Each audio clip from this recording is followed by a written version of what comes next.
Hey guys, what's up? It's Kyle, thanks for fishing. Today I'm bringing you guys a video, or it's actually a bait review on my favorite baits. Now, as you guys know, over the summer, I became quickly attached to fishing frogs. There's nothing better than seeing a 7-pound bass jump clear out of the water to slam one of these bad boys right here. It is just so adrenaline. Oh man, it is just out of this world to feel the excitement of a 7-pound bass just slamming your frog. It's amazing, guys. You guys should try these out. The most basic frog I think I have is these frogs right here. These are the Scum frogs. I got 3 of them because they're my favorite. Scum frogs. They'll run you about $3 at Bass Pro, and then maybe $2.50 at Walmart. So they're very cheap frogs, but I think they're the best frogs ever for fishing around lily pads, grass, rocks. Oh man, guys, these are great. I'm gonna go into each color here that I got here. So first off, this is the watermelon candy Scum frog. I'll just give you guys kind of a close up on that. It's got 2 pronged hooks on the back, so the hookup ratios aren't the best. I'll go into that a little bit later. So you got watermelon candy. I think that's what I said. And then you have just bullfrog here. That is just the regular brown. And then this one I'm not too sure. I think it's called Pad Smasher or something like that. It's something it has to do with lily pads. I know that. But yeah, it's a great frog right there. All these 3 colors are used for totally separate things, guys.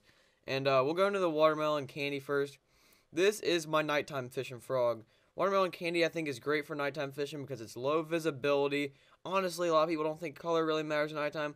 But I mean, it does and it doesn't. But it's low visibility. The ponds I fish have distant lights, so it'll be kind of a reflection off the water. And what they'll see is they'll see these red flakes. They'll see these red flakes reflecting that light, and they'll think it's like an injured bait fish. That's why I'll fish with the red flake ones. But what I like to do with this Scum frog is when I'm fishing at night, I like a more disturbance in the water. So what I'll do is I will stuff this frog with little pieces of plastic worm. Like if you use a Cinco and it's just totally ripped up, you can just do this. You can pull the hooks out and you can just jam little pieces of plastic worm in there. That'll make the frogs a lot heavier and make it a lot better casting. You can just chuck that sucker. You can just chuck it and then it's a lot better casting. And then it'll do a lot more disturbance. It'll sink a little bit in the water, so it'll be more of a pop when you work it. But yeah, that's what I'll use the watermelon candy for. The bullfrog right here, I'll use this during low light conditions because what they say is low light, dark colors, highlight, light colors, because of the contrast in the bait fish in the water. When it's low light, obviously the bait fish are not going to be shining like freaking gold here. They're going to be a little bit darker because obviously there's no sun. But I'll fish this in the daytime, mainly about, thinking in the summer, probably about from around 11 a.m. to probably 5. That's probably when I'll fish this. I'll fish this around, oh, I forgot to say where I'll fish this around. This is the watermelon candy one again. I'll fish this at night. I'll mainly fish this open water, maybe 6 feet off the bank. 6 feet off the bank. It's usually where the water starts dropping in the ponds I fish. I'll fish about 6 feet off. I mean, that's a pretty good ways off. And if there's a lot of grass cover, I'll fish through the grass at night because they move up shallow to feed. And I'll pick some deeper bass off on this at night, and then I'll pick some shallow bass off. So at night, you can fish this just about anywhere, just not out in the freaking middle of the pond. You're not going to get anything out there. But just a little bit out from the bank or a lot out from the bank. I mean, you guys can probably catch a lot of fish on this frog at night doing those 2 things. Now, the bulldog frog here, or I keep saying bulldog. The bullfrog here, I will fish this in the daytime, mainly around stumps, submerged weeds, some kind of visual cover that you can see out of the water, like boat buoys. Those are really good. Docks, oh man, this sucker tears up around docks. I'll fish this, like I said, during the day, and I mean, a lot of overlooked options on frogs is the open water appliance.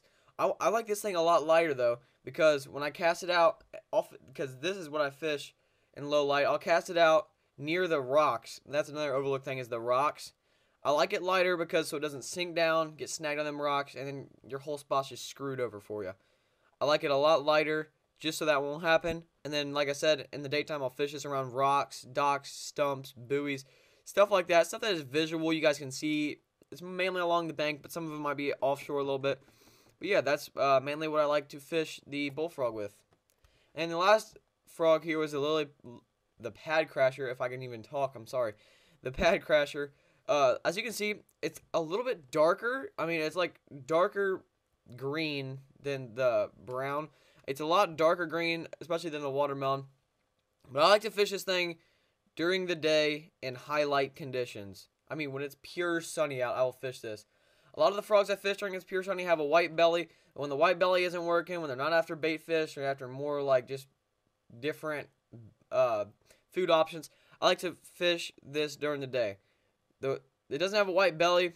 I mean, it's a dark belly though. So I like the dark belly during the day just because, like, it's hard to explain. Like, just because when the bass is looking up at the frog, well, let me explain where I'm going to fish this thing first. I love fishing this thing around anything on top of the water. Any kind of weed cover on top of the water, I'll say that. Anything on top of the water, like weed-wise, like submerged hydrilla, not submerged, on top of the water, like matted up stuff, just all that slop, algae on top of the water, like floating algae, like all that annoying stuff. Yeah, that's where I like to fish this during the day. Because during the day when it's really sunny out, I like the fish, when it's totally sunny out, they like to sit under the mats. They like to get away from that sun, take cover. They don't feel as exposed. They feel more safe down there. I'll just skim this thing right across the top, work it pretty fast, and then if you find a pocket, just slowly twitch it. That's what I love doing with this thing. So yeah, those are the 3 colors I love to use on these frogs. Now we will get into what I like to fish with these frogs. Alright, so when I'm fishing frogs, I love fishing with bait casters. I got my St. Croix Mojo bass rod here. It's a 7-foot rod, medium heavy action, and it has the Abu Garcia Silver Max on it with 10-pound braided line. So you can see I already got a pad crasher on that. I love fishing bigger rods with frogs just because you need that extra backbone to get them out of that thick slop and stuff. But yeah, that's what I love fishing frogs with, guys. We'll come back over here to the frogs. Hope you guys enjoyed that video. Like, comment, subscribe, and I'll see you guys in the next video.